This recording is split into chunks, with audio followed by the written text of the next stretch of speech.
Hello student, ये surface chemistry का video number 9 है।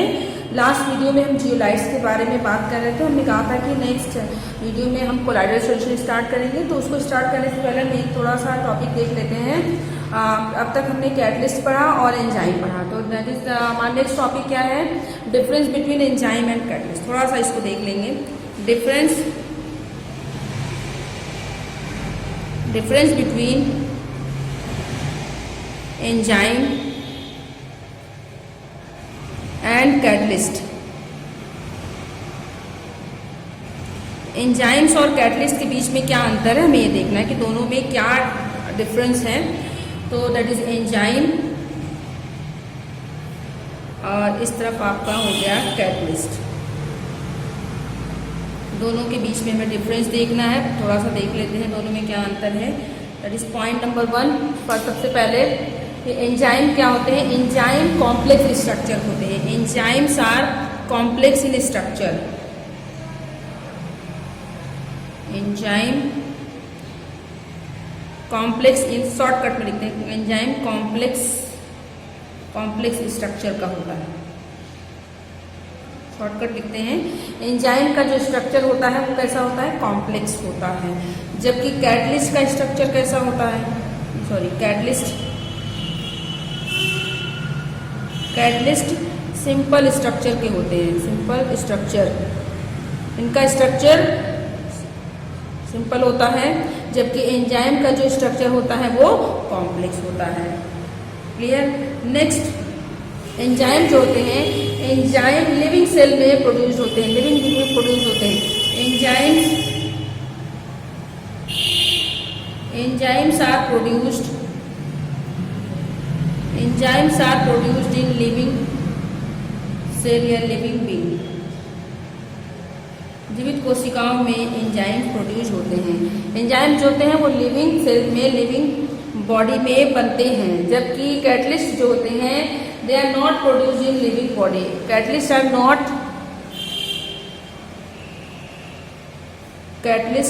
not produced in living body या living being. क्लियर। तो एंजाइम्स जो हैं वो लिविंग सेल में बनते हैं, लेकिन कैटलिस्ट लिविंग सेल में बनते नहीं हैं। एंजाइम हाईली स्पेसिफिक होते हैं। Enzymes are highly specific in nature. Enzyme जो है हाईली स्पेसिफिक होते हैं, जबकि जो कैटलिस्ट होते हैं वो एंजाइम की तुलना में लेस स्पेसिफिक होते हैं। तो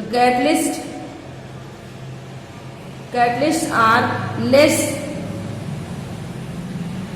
specific, catalyst are less specific than enzyme. Catalyst जो होते हैं वो लेस स्पेसिफिक होते हैं एंजाइम की तुलना में। एंजाइम एक्टिव होते हैं लोअर टेम्परेचर पे भी। Enzymes are active at lower temperature. Enzyme जो होते हैं वो लोअर टेम्परेचर पर भी काम करते हैं, जबकि जो कैटलिस्ट होते हैं वो हायर टेम्परेचर पे। Catalyst are active at higher temperature. Catalyst जो होते हैं, catalyst are active at higher temperature, ये हायर टेम्परेचर पर ही काम करते। क्लियर। तो यहाँ पर इसको हम देख लेंगे थोड़ा सा, एंजाइम और कैटलिस्ट के बीच का डिफरेंस क्या बताता है। सबसे पहले एंजाइम का स्ट्रक्चर कॉम्प्लेक्स होता है। हमने बताया कि एंजाइम की संरचना बहुत ही कॉम्प्लेक्स, जटिल होती है, जबकि कैटलिस्ट की संरचना जो होती है वो सिंपल होती है। एंजाइम जो होते हैं बायोकैटलिस्ट हैं, क्योंकि ये लिविंग बींग में पाए जाते हैं। ठीक है। कैटलिस्ट जो होते हैं वो लिविंग बींग में नहीं पाए जाते, नहीं बनते। एंजाइम्स जो होते हैं वो हाईली स्पेसिफिक नेचर के होते हैं। कैटलिस्ट स्पेसिफिक होता है बट एंजाइम की तुलना में लेस स्पेसिफिक होता है। एंजाइम जो होते हैं वो लो टेम्परेचर पे भी काम करते हैं, जबकि कैटलिस्ट जो होते हैं वो हायर टेम्परेचर पर ही काम करते हैं। अब हम नेक्स्ट टॉपिक, अब तक हमने इस चैप्टर में 2 मेजर टॉपिक डिस्कस किया, दैट इज एडजॉर्प्शन, अधिशोषण, और दूसरा था हमारा कैटलिस्ट और एंजाइम। उसके अंतर्गत ही हमने एंजाइम कैटलिस्ट डिस्कस किया। अब हम थर्ड टॉपिक, इस चैप्टर का जो मेजर टॉपिक है, हम डिस्कस करेंगे कोलाइड्स। कोलाइड्स क्या होते हैं, कोलाइडल सॉल्यूशन क्या होता है, ट्रू सोल्यूशन क्या होता है या सस्पेंशन क्या होता है। तो next major topic of this chapter that is colloids. Colloids क्या होते हैं या कोलाइड्स किसको कहते हैं, कोलाइड्स जो है वो कौन से सब्सटेंस हैं जो कोलाइड्स हैं और कोलाइड्स नहीं। तो इसके लिए कोलाइड्स को क्लासिफाई करने के लिए कोलाइड्स को कौन से सब्सटेंस कोलाइड्स हैं कौन से कोलाइड्स नहीं है, इसके लिए एक साइंटिस्ट है थॉमस ग्राहम। उन्होंने ढेर सारे सब्सटेंस का डिफ्यूजन कराया पर्चमेंट पेपर के थ्रू। पर्चमेंट पेपर के द्वारा ढेर सारे सब्सटेंस का सॉल्यूशन बना करके उसको उसके थ्रू डिफ्यूजन मतलब पास कराया, हायर कंसंट्रेशन से लोअर कंसंट्रेशन डिफ्यूजन मिश्रण कराया, ढेर सारे सब्सटेंस का सॉल्यूशन बनाया और उसको पर्चमेंट पेपर के थ्रू डिफ्यूजन कराने पर उन्होंने ये निष्कर्ष निकाला कि जो सब्सटेंस है वो दो टाइप्स के होते हैं, एक क्रिस्टलॉइड होता है, दूसरा जो है आपका कोलाइड्स होता है। आप देखते हैं क्रिस्टलॉइड क्या होता है और कोलाइड्स क्या होता है। तो सबसे पहले हम देखेंगे कि थॉमस ग्राहम ने क्या किया। थॉमस ग्राहम डिवाइडेड, साइंटिस्ट हैं थॉमस ग्राहम ने डिवाइड किया सब्सटेंस को। Thomas Graham divided substance into various substance. Thomas Graham divided various substance into Thomas Graham divided substance into two groups या टू कैटेगरी, दो भागों में बांट दिया। ढेर सारे सब्सटेंस को उन्होंने दो भागों में टू पार्ट्स में बांटा, किसने, थॉमस ग्राहम ने। इसके बेसिस पे on the basis of diffusion विसरण, diffusion of dissolved, on the basis of diffusion of dissolved substance through parchment paper,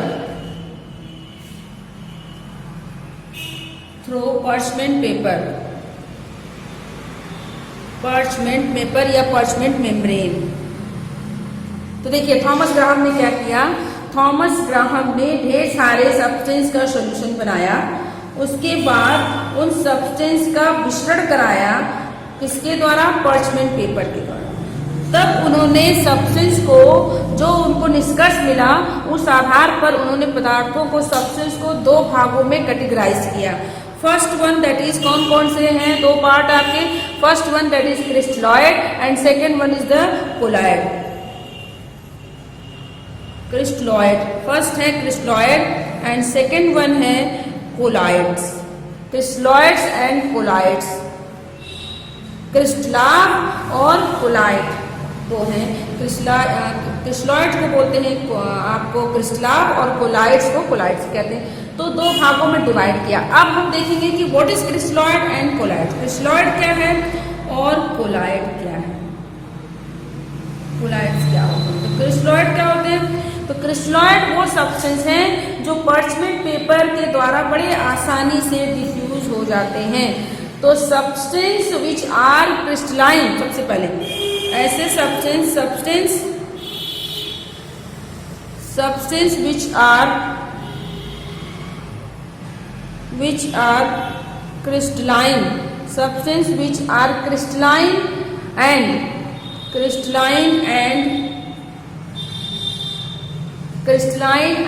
in dissolved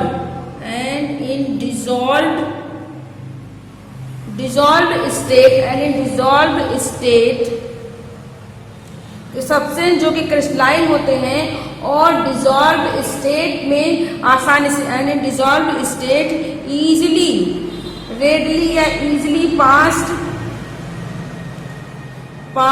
through parchment paper या animal membrane behave like parchment paper, animal membrane या इसी को कहेंगे parchment paper. तो ऐसे substance जो बड़े आसानी से, वह पदार्थ जो बड़े आसानी से बहुत ही इजीली जो है पर्चमेंट पेपर के द्वारा इधर से उधर की तरफ बड़े आसानी से ट्रांसफर हो जाते हैं, वो जो या क्रिस्टलाइन नेचर के होते हैं और साथ में बहुत ही इजीली पास हो जाते हैं वन साइड से अदर साइड में, वो क्या होते हैं, क्रिस्टलाइन होते हैं। जैसे एग्जाम्पल में हम देखेंगे वो कौन से सब्सटेंस हो सकते हैं। तो एग्जाम्पल में देखिए, एग्जाम्पल में क्या है हमारे पास, दैट इज शुगर, यूरिया और आपका कॉमन सॉल्ट NaCl। तो ये हो गए क्रिस्टलाइट के एग्जाम्पल। और next topic that is colloid. तो कोलाइड्स क्या होते हैं भाई, कोलाइड्स वो सब्सटेंस जो क्रिस्टलाइन नेचर के नहीं होते हैं। तो substance which are not crystalline in nature, substance which are not, सबसे पहले तो वो पदार्थ जो कि क्रिस्टलाइन नहीं होते, substance which are not crystalline in nature, जो क्रिस्टलाइन नेचर के नहीं होते हैं। पहली चीज कि ऐसे पदार्थ जो क्रिस्टलाइन नहीं होते हैं, नॉन क्रिस्टलाइन होते हैं, एंड और इसके अलावा वो डिजॉल्व होते हैं या फिर एंड इन देखेंगे and in dissolved state, and in dissolved state either do not diffuse, और या तो डिफ्यूज नहीं होते हैं और पास थ्रो parchment paper या एनिमल मेम्ब्रेन parchment paper और पास थ्रो parchment paper बहुत ही आसानी से पास नहीं होते हैं। parchment paper very slowly are known as colloid। Clear, example देखेंगे तो इसको पहले समझे। सबसे पहले क्रिस्टलॉइड, देखिए दोनों में अंतर भी कर सकते हैं। क्रिस्टलॉइड क्रिस्टलाइन नेचर के होते हैं, जबकि कोलाइड जो होते हैं वो क्रिस्टलाइन नेचर के नहीं, पहली बात। दूसरा, जो क्रिस्टलॉइड होते हैं वो parchment पेपर के द्वारा बड़े आसानी से पास हो जाते हैं, जबकि कोलाइड्स जो होते हैं वो डिजॉल्व स्टेट यानी लिक्विड फॉर्म में वो जो है या तो parchment पेपर के द्वारा पास ही नहीं होते हैं या फिर पास होते हैं तो पास होने की जो गति होती है वो बहुत ही स्लो होती है, उसे हम कोलाइड्स कहते हैं। एग्जाम्पल हम देखेंगे क्या हो सकता है एग्जाम्पल इसका। एग्जाम्पल में हम देखें तो एग्जाम्पल में जैसे है हमारे पास कौन कौन से सब्सटेंस हैं, they are glue, gelatin, starch, ये सब आपके स्टार्च, ग्लू, जिलेटिन। जैसे आप गम ले आइए और उसको आप जो है parchment पेपर के द्वारा पास कराएंगे तो क्या होगा, बहुत ही स्लो स्पीड होगी, एक मेम्ब्रेन से एक साइड से दूसरे साइड जाने की, पास होने की जो उनकी स्पीड होगी बहुत ही स्लो होगी। तो थॉमस ग्राहम ने सब्सटेंस को दो भाग में बांटा, उनके डिफ्यूजन, उनके विसरण के आधार पर। तो जो पदार्थ आसानी से एक तरफ parchment मेम्ब्रेन के एक तरफ से दूसरी तरफ चले जाते हैं उसे क्रिस्टलॉइड कहते हैं, और जो पदार्थ जो हैं वो parchment पेपर से आसानी से डिफ्यूज नहीं होते हैं या डिफ्यूज ही नहीं होते हैं, उन्हें हम कोलाइड कहते हैं। क्लियर, तो क्रिस्टलाव एंड कोलाइड। अब हमें इस चैप्टर में डिस्कस करना है कोलाइड के बारे में। तो कोलाइड को हम पहले कंपेयर करेंगे, पहले देखेंगे what is colloid, colloidal solution क्या है। अब हम कोलाइडल सॉल्यूशन की बात करेंगे, कोलाइडल सॉल्यूशन क्या है, कोलाइडल सिस्टम क्या है, फिर ट्रू सॉल्यूशन कैसा होता है, सस्पेंशन कैसा होता है। तो नेक्स्ट टॉपिक है हमारा that is colloidal solution. Colloidal solution क्या होता है या ट्रू सॉल्यूशन क्या होता है, इन सब चीजों को देखेंगे हम। तो कोलाइडल सॉल्यूशन क्या होता है, it is a homogeneous mixture. Colloidal solution क्या होता है, होमोजीनियस नेचर का होता है। कोलाइडल सॉल्यूशन आर या कोलाइडल सॉल्यूशन इज होमोजीनियस कर रहे हैं, सॉरी हेट्रोजीनियस होता है, हेट्रोजीनियस नेचर का होता है, heterogeneous in nature. Colloidal solution is heterogeneous in nature and size of colloidal particles are in between कहां से कहां तक, are in between 1 nanometer to 1000, 1 nanometer to 1000 nanometer. Clear है? 1 नैनोमीटर इज इक्वल टू होता है 10⁻⁹ मीटर। क्लियर? तो देखिए जो कोलाइडल सॉल्यूशन होते हैं वो हेट्रोजीनियस होते हैं। हेट्रोजीनियस का मतलब ये होता है कि जो दो सब्सटेंस होंगे वो अलग अलग हमें दिखाई पड़ेंगे। हेट्रोजीनियस मिक्सचर हम पढ़ा होगा आपने कि मिश्रण जो होते हैं दो होते हैं, तो आपका हेट्रोजीनियस होमोजीनियस। हेट्रोजीनियस विषमांगी मिश्रण, होमोजीनियस को बोलते हैं समांगी। तो कोलाइडल सॉल्यूशन क्या है? एक प्रकार का हेट्रोजीनियस विषमांगी मिश्रण होता है जिसके पार्टिकल का आकार, पार्टिकल का जो साइज होता है 1 नैनोमीटर से 1000 नैनोमीटर होता है। अब हम दूसरा देखेंगे ट्रू सॉल्यूशन। ट्रू सॉल्यूशन कैसा होता है? तो जो ट्रू सॉल्यूशन होता है it is a homogeneous mixture. Homogeneous mixture,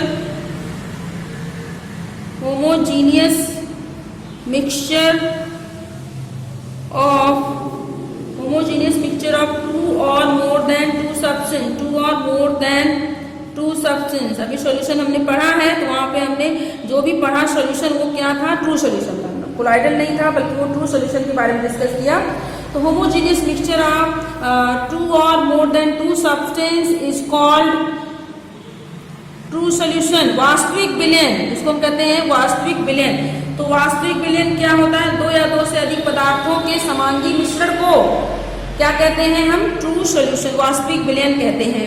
अब इनका पार्टिकल साइज क्या होता है? साइज ऑफ पार्टिकल, पार्टिकल्स का साइज, जो ट्रू सॉल्यूशन होंगे उनके पार्टिकल का साइज कितना होता है? That is less than 1 nanometer. इनके पार्टिकल का आकार बहुत ही छोटा होता है, 1 नैनोमीटर से कम। तो वास्तविक विलयन होमोजीनियस मिक्सचर है दो या दो से अधिक पदार्थों का और इनके पार्टिकल का आकार 1 नैनोमीटर से कम होता है। नेक्स्ट है suspension.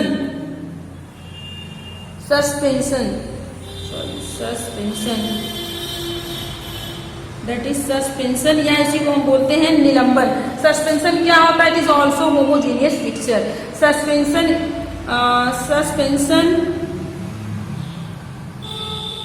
is a not homogeneous, that is heterogeneous, sorry, suspension is a heterogeneous। जैसे ही पार्टिकल का आकार बढ़ेगा तो वो हेट्रोजीनियस हो जाएगा। Suspension is a heterogeneous mixture and size of particle, particle की साइज कैसी होगी? पार्टिकल की साइज होती है मोर देन 100 नैनोमीटर, 100 नैनोमीटर से बड़ा। तो सस्पेंशन जो होते हैं वो हेट्रोजीनियस मिक्सचर है और इनके पार्टिकल का आकार 100 नैनोमीटर होता है। तो हम तीनों में हम ये कह सकते हैं कि जो सबसे बड़ा पार्टिकल का आकार, पार्टिकल की साइज किसकी है? सस्पेंशन की, निलंबन की। तो वास्तविक विलयन, सस्पेंशन, निलंबन और कोलाइडल विलयन। तो कोलाइडल देखिए सस्पेंशन का पार्टिकल सबसे बड़ा होगा, वास्तविक विलयन के पार्टिकल सबसे छोटे होंगे और कोलाइडल विलयन के पार्टिकल सस्पेंशन और ट्रू सॉल्यूशन के बीच के होंगे। तो इसको याद रखेंगे। कोलाइडल सॉल्यूशन के पार्टिकल 1 नैनोमीटर से 1000 नैनोमीटर, ट्रू सॉल्यूशन के पार्टिकल, वास्तविक विलयन के पार्टिकल 1 नैनोमीटर, सस्पेंशन के पार्टिकल 100 नैनोमीटर से ज्यादा होते हैं। कोलाइडल विलयन और सस्पेंशन होमोजीनियस हेट्रोजीनियस मिक्सचर है, जबकि ट्रू सॉल्यूशन क्या है? होमोजीनियस मिक्सचर है। तो नेक्स्ट टॉपिक है हमारा that is difference between true solution, colloidal solution and suspension. तो next topic that is difference between true solution,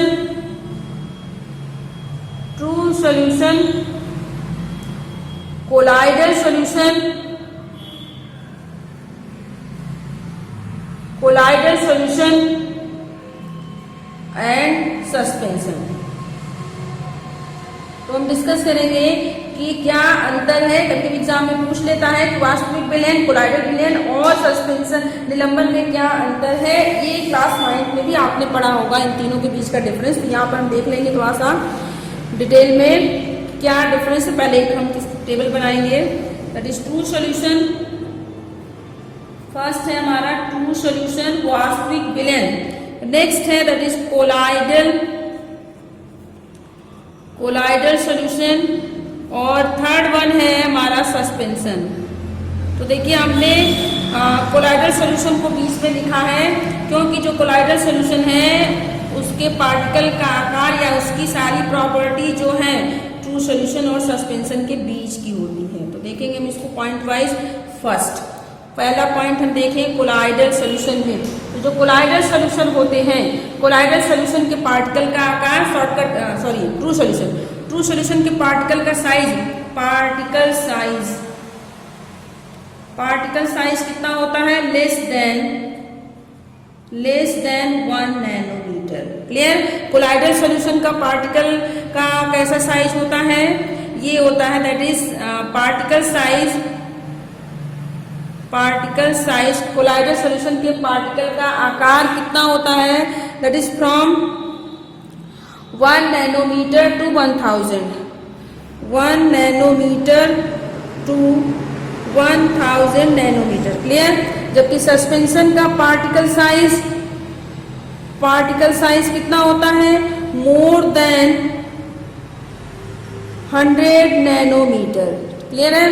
तो इसका 100 नैनोमीटर से, इसका 1 नैनोमीटर से कम, नैनोमीटर 1 नैनोमीटर से भी छोटा, इसका 1 नैनोमीटर से 1000 नैनोमीटर के बीच में, या 1 नैनोमीटर से 100 नैनोमीटर के बीच में भी कर सकते हैं। जबकि जो हमारा सस्पेंशन है उसके पार्टिकल सबसे बड़े होते हैं, 100 नैनोमीटर से बड़े होते हैं।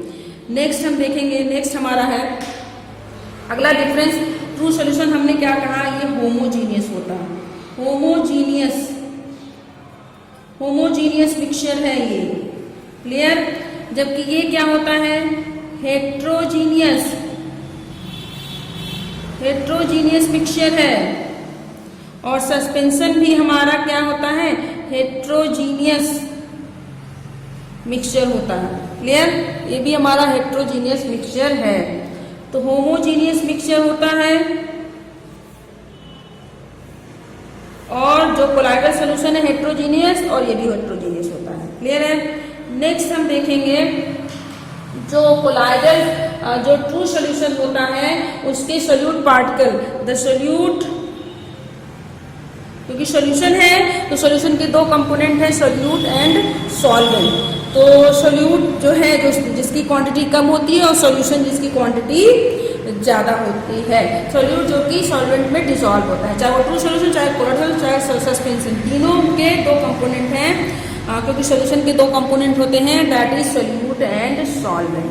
तो हमको इसकी थर्ड जो डिफरेंस है आगे का डिटेल हम नेक्स्ट वीडियो में डिस्कस करेंगे।